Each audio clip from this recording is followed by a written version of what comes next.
ठाकुर जी और नागेश जम्बाल जी ने कहा कि हम आज एक विशेष कार्यक्रम के तहत आपके बीच में हैं। हमारे लिए सौभाग्य की बात है कि देश में आदरणीय नरेंद्र मोदी जी के नेतृत्व में 9 वर्ष का कार्यकाल पूरा हुआ और भारतीय जनता पार्टी के हम सब कार्यकर्ताओं के लिए ये सम्मान का विषय है, गौरव का विषय है।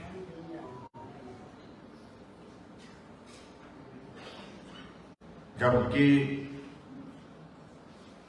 देश में मजबूत नेतृत्व के साथ भारतीय जनता पार्टी ने बिना रुके, बिना झुके, बिना वादा के 9 वर्ष का कार्यकाल पूरा हो रहा है और उसके 9 वर्ष का कार्यकाल पूरा हुआ और 10 वर्ष का कार्यकाल पूरा होने जा रहा है।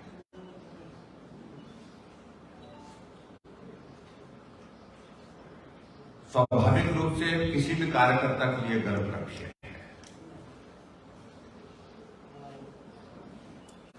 कभी हम कल्पना करते थे अब देश में तो हमारी सरकार हो जाती थी, लेकिन देश में नहीं होती थी। देश में सरकार बनती थी तो जमा जोड़ करके बनती थी।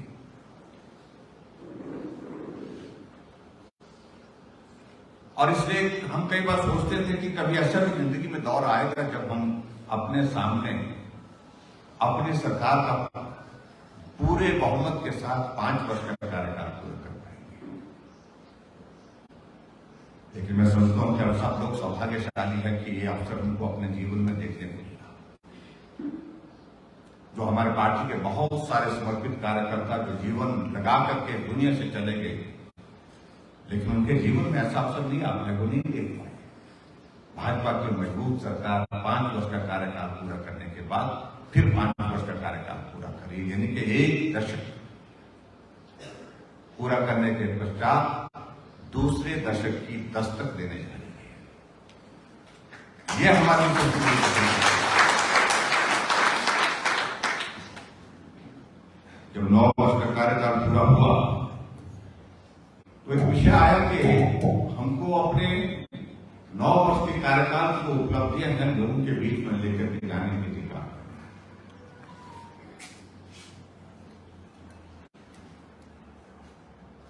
और इस बात को लेकर के हमारे साथी ने ठीक कहा कि अगर देश में अगर विकास की दृष्टि से अगर हम बात करें, ऐसे कार्य को अविश्वसनीय है जिसकी कल्पना नहीं कर सकते थे वो।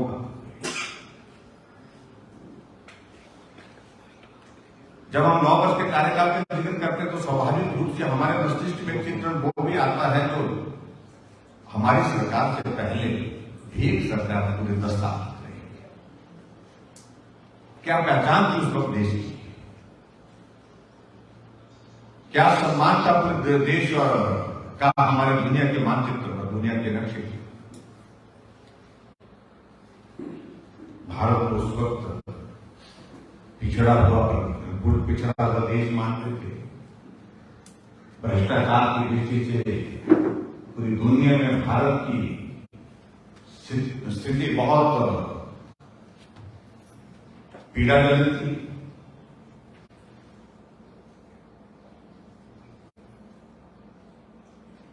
और पूरी दुनिया में हमारा सम्मान अंतर्राष्ट्रीय मंच पर कहीं भी नहीं था, मिलता नहीं था। लेकिन सरकार तो वो भी थी, प्रधानमंत्री थे, लेकिन प्रधानमंत्री उस दायित्व को निभा कोई और रहे थे।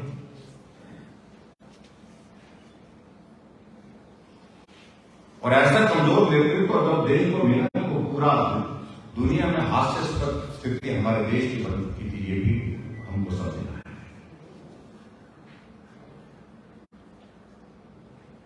और आज की और उस परिस्थिति में आप अंतर देखिए।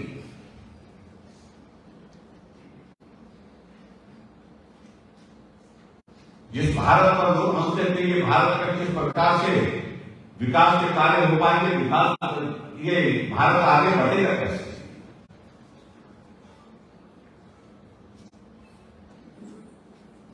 ऐसे जब प्रश्न खड़े किए जाते हैं तो उन प्रश्नों का जवाब इन 9 वर्ष के कार्यकाल में जब मजबूत नेतृत्व जो देश की एक जरूरत थी, जिस जरूरत को नरेंद्र भाई मोदी जी ने पूरा किया, बिना कहे उन प्रश्नों का उत्तर नहीं दिया। आज आप इस बात को देख रहे हैं कि अंतर्राष्ट्रीय मंच पर भारत कितना सम्मान की स्थिति में पहुंचा है। और अभी हाल ही में आपने देखा कि देश के हमारे यशस्वी प्रधानमंत्री अमेरिका के दौरे पर गए और ये शायद अमेरिका के इतिहास में पहली बार हुआ जब वहां के राष्ट्रपति ने अपनी सारी अपॉइंटमेंट, सारी एंगेजमेंट स्थगित करके पूरा समय 3 दिन तक हमारे देश के प्रधानमंत्री नरेंद्र मोदी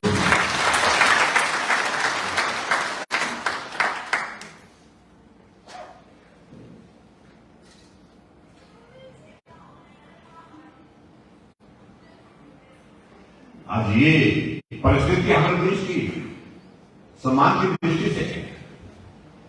देश के प्रधानमंत्री दूसरे देश में जाते हैं तो वहां के राष्ट्राध्यक्ष भारत की संस्कृति के अनुरूप मोदी जी के पांव छू करके अभिवादन करते हैं, उनका स्वागत करते हैं, उनका छोटा नहीं है।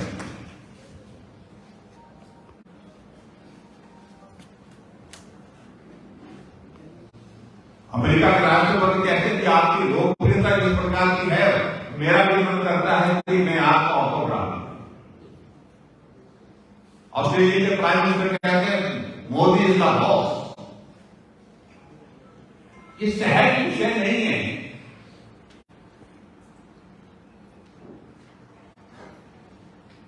और स्वाभाविक रूप से इस प्रकार का सम्मान मिलना और उसके बाद वो दूसरे देश में जहां जाना हुआ, उनका कौन सा मिस्र जाना हुआ, मिस्र जाना हुआ तो वहां का सर्वोच्च नागरिक सम्मान जो है उससे नरेंद्र मोदी जी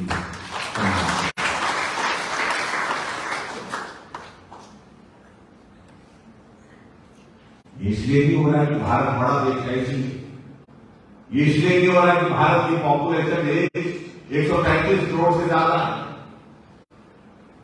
ये इसलिए हो रहा है कि इस देश को एक ऐसा नेतृत्व मिला है, मजबूत नेतृत्व मिला है, जो लोकप्रियता की दृष्टि से भी दुनिया के सारे सर्वेक्षण का नंबर 1 पर रहता है और काम करने के तौर तरीके के कारण मजबूती जो है, जिसको कहते हैं नेतृत्व, वो भी सर्वेक्षण में पहले नंबर पर। ऐसे हमारे नेतृत्व और स्वाभाविक रूप से जब इस प्रकार के लोकप्रियता हमारे देश के यशस्वी प्रधानमंत्री को मिलती है तो विपक्ष का चिंतित होना स्वाभाविक है। और चिंतित होने की बात में कह रहा हूं तो 20वीं जरूरत पड़ेगी। मोदी जी अमेरिका में जाकर के अपने बुलंदियों के, देश की बुलंदियों के झंडे गाड़ते थे और जो विचलित लोग, तारा पार्टी के लोग जाकर के पटना में एक मंच पर आकर के यह आह्वान कर रहे थे कि इकट्ठा हो गया, इस बात के लिए इकट्ठा हो, इसलिए कि भ्रष्टाचार की सीधी खुली छूट है, इसलिए कि सारी जिस प्रकार से जो विकास के कार्य पूरे देश में चल रहे हैं उसका फिर से तुरंत बना सकता है।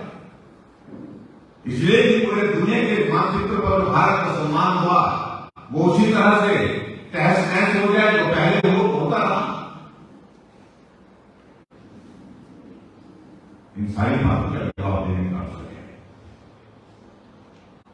और इसलिए पार्टी ने तय किया 9 वर्ष का कार्यकाल नरेंद्र भाई मोदी जी के नेतृत्व में पूरा हुआ है और 9 वर्ष के कार्यकाल में जो काम किए उन कामों को लेकर के लोगों के बीच में है। और उसमें मैं ये बात जरूर कहना चाहता हूं कि आपको मालूम अच्छी तरह से इस भारत के प्रधानमंत्री राजीव गांधी रहे थे, वो कहते थे कि अगर मैं ₹1 विकास के लिए भेजता हूं, जहां पहुंचना होता वहां पहुंचते पहुंचते 85 पैसे रास्ते में खत्म हो जाते हैं, 15 पैसे वहां पर पहुंचते। चिंता का विषय था। 2014 में नरेंद्र मोदी जी प्रधानमंत्री बने, सबसे पहले उन्होंने शुरुआत की, उन्होंने कहा कि जनधन के अंतर्गत खाते को पूरी पार्टी को, जैसे आज हम कार्यक्रम कर रहे हैं यहाँ पर, इस तरह से सारी पार्टी को कहा कि आप भी इसमें जुट जाओ। हमारे विपक्ष के लोगों ने हमारा मजाक बनाया, प्रयास किया, खाते को खोल देंगे पैसे डालने के लिए नहीं। और आज हमें इस बात की खुशी है, 48 करोड़ 48.5 करोड़ रुपये खाते खोलेंगे जनधन के अंतर्गत, और उन खातों में जो पैसा है जमा 2 लाख करोड़ से ज्यादा पैसा उन खातों में आ जमा है। अगर आज नरेंद्र मोदी जी किसी गरीब आदमी को मदद करने के लिए अगर 100 रुपए देते हैं, तो उसमें ऐसा नहीं है कि 85 पैसे रास्ते 50 रुपए रास्ते में खत्म हो जाते हैं, 15 रुपए उसको मिलते हैं। 100 रुपए देते हैं तो 100 रुपए ही उस व्यक्ति तक पहुंचते हैं, दिया पहले नहीं होता।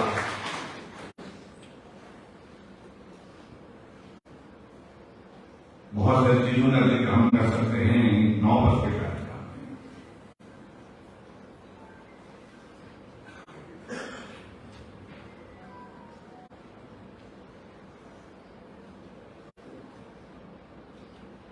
हमारे देश में हर व्यक्ति का अपना घर हो, वो सारी चीज के लिए आदरणीय नरेंद्र मोदी जी ने योजना बताई। उस योजना के अंतर्गत उन्होंने कहा कि जीवन का सपना हर व्यक्ति का होता कि मेरा अपना घर हो, जहां मैं रह सकूं, परिवार के साथ रह सकूं। और रिश्तेदार आए उनको भी बताया। लेकिन ऐसे भी दुनिया में, हमारे देश भर में बहुत सारे लोग ऐसे थे जिनकी पीढ़ियां सड़कों पर ही जिंदगी बिता करते थे, और उनके उम्मीद की किरण जब आई और आदरणीय प्रधानमंत्री जी ने एक शुरुआत की और बड़े स्तर पर फोकस होकर के उस काम को पूरा करने के लिए उन्होंने प्रयत्न किया। आज हमें इस बात की खुशी है कि 3.5 करोड़ से ज्यादा पक्के मकान भारत के अंदर 100 वर्ष के कार्यकाल में, और उसमें से 70% मकान जो है वो महिलाओं के नाम।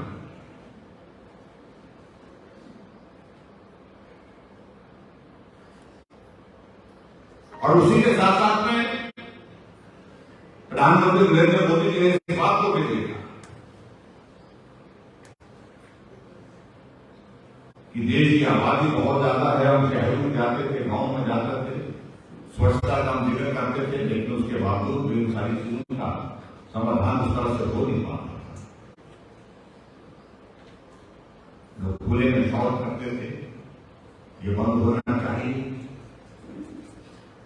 सरकार पहले भी यही वो कहती रही, लेकिन करने की उनकी सोच बहुत ज्यादा नहीं थी।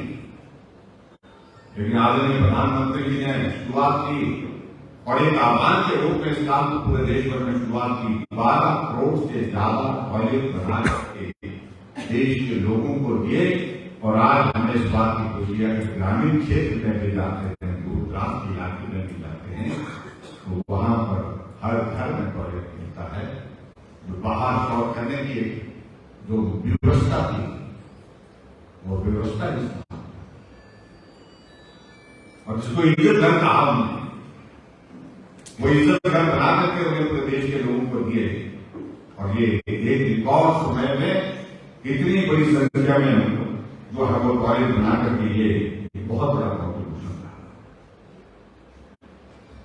हर घर में नल होना चाहिए। इस बात के लिए हम देखते थे कि जहां शहर हो गए वहां तो नल घर के अंदर भी लग जाता है, लेकिन गांव में गरीब चौक में चौराहे पर लगा के वोट देते थे, पब्लिक टैक्स उसको कहते हैं, और वहीं से पानी लाते थे। और जल जीवन मिशन के अंतर्गत 12 करोड़ नल हर घर में, और नल में जल की व्यवस्था करने का काम पूरा काम नहीं करता, हर घर में नल है। और इसमें हिमाचल प्रदेश ने तो पूरे देश में पहला स्थान हासिल किया। जहां जब से हिमाचल बना था 6.5 करोड़ के लगभग हिमाचल प्रदेश में नल जो है भरने लगे थे, और हमने 3 वर्षों में जब से जल जीवन मिशन शुरू हुआ 3 वर्षों में 8 करोड़ से 8 लाख से ज्यादा नल जो है भरने लगा। रिकॉर्ड स्थापित हमने इस बीच में इस बात को भी देखा कि कोविड का दौर आया, हर आदमी को खाना मिले, भूखा न सोए, इस बात को सुनिश्चित करने के लिए आदरणीय प्रधानमंत्री जी ने राशन 80 करोड़ लोगों को मुफ्त राशन आज भी व्यवस्था के अंतर्गत मिल रहा है। तो उस वक्त संकट के दौर में जब कोविड जैसा संकट था, उस संकट के दौरान जब आदमी के सामने ये प्रश्न हो गया था कि जिंदा रहेंगे कि नहीं रहेंगे, हिम्मत एक व्यक्ति पर थी, भरोसा एक व्यक्ति पर था, वो नाम था नरेंद्र मोदी जी ने कहा कि हम इस संकट को भी पार कर लेंगे। पूरी दुनिया में इस बात की चर्चा हो रही थी कि हम तो अपना इंतजाम कर लेंगे, लेकिन भारत में क्या होगा इसको भी। लेकिन भारत ने जितनी मुस्तैदी के साथ, मजबूती के साथ सामना किया, और जब साइंटिस्ट ने कहा कि इस बीमारी का इलाज कोई नहीं है, वैक्सीन बनानी पड़ेगी, तो नरेंद्र भाई मोदी जी ही थे जिन्होंने साइंटिस्ट को कहा कि जो करना चाहिए भारत के अंदर अपनी वैक्सीन बननी चाहिए, और वैक्सीन एक नहीं 2 वैक्सीन बना सकते हैं। 220 डोजेज थी पूरे देश भर में लगी, और 100 से ज्यादा देशों को भारत की बनी हुई वैक्सीन जीवी को जाने थी। इससे बहुत सारी चीजों को देखने, और उसी तरह से हमें इस बात को